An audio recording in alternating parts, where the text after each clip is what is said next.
I want to talk a minute about your Love Lives On Act. I don't know whether you want to direct this, the answer to the person to answer. I'll ask this of you, Mr. Engelbaum, and you can decide who should answer. Current law prohibits surviving spouses to maintain certain benefits from VA and DOD if they remarry before the age of 55. However, in addressing this inequity, it has come to our attention that if a surviving spouse remarries before 55, it is on them, the spouse, to inform the VA so they can stop dispersing disability and indemnity compensation benefits to the survivor. And it takes the VA months or years to actually stop the payments, resulting in a debt on the survivor. That debt has to be paid back. Can you explain why this takes so long for the VA to fix this in your system, and why it's the survivor's fault that the VA is providing them with overpayments? And what outreach is the VA doing to inform survivors of current restrictions in the law if a survivor does choose to remarry before 55? It wasn't who I thought you'd choose. Yes, sir. Thank you for the question, Senator.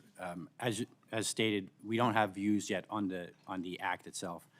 But as far as the existing process, when we received a notification from a spouse, we create a claim that needs to be worked, and so it's Could you also pull the mic closer? Sorry about Thank that, you. sir. Thank you. We create a claim that then needs to be worked, and it goes into our existing inventory. We are working on processes for process improvements to look at potential for automation of some of these claims, and as well as ability to expedite some and make sure they move faster. But as of this point, it goes into the existing backlog, and it gets worked in conjunction with all the other workload that comes in that we have responsibility for.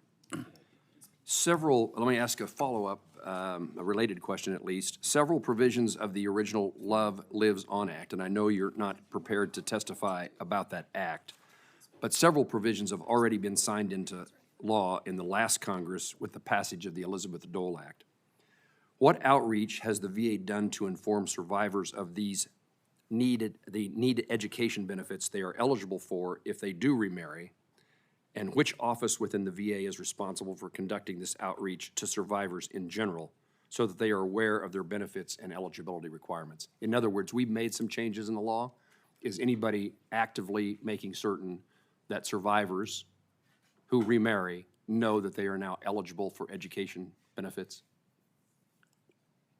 Sir, I'm not from the education. I don't know what they did as far as outreach. As far as within the DIC space, when we provide them, when they're awarded their benefit, we provide them notification that, if they remarry, that they need to provide us information. We also provide them what other potential benefits they may be entitled to.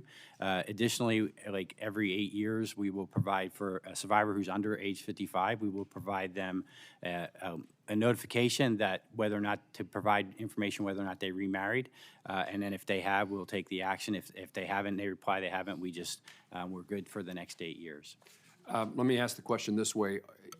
Would it be true or untrue that after the passage of the Elizabeth Dole Act that survivors are receiving any additional information from the VA than they did before? Within my department, sir, it's not. How about within your department? Within my department, we have what we have in the Elizabeth Dole Act is more around the burial space. So we are not providing any additional information to survivors. Mr. Engelbaum, anybody else on your panel for that question? Mr. Chairman, please. Ms. Britton? Yes, sir. Within the field of operations, we do have a comprehensive outreach program that does include a survivors element. With those survivors outreach events, we do have benefit tables where they talk about education benefits as well as survivor benefits, and that does include those changes. Okay, thank you very much. Mr. Engelbaum, I appreciate the VA's support for the Access Act and the department's suggestions for technical and clarifying changes that could make the bill stronger, better. Can you give me your commitment that you'll provide, the VA will provide technical assistance to my office following today's hearing? Senator, absolutely. We truly appreciate the offer to do that, and we will take you up on that.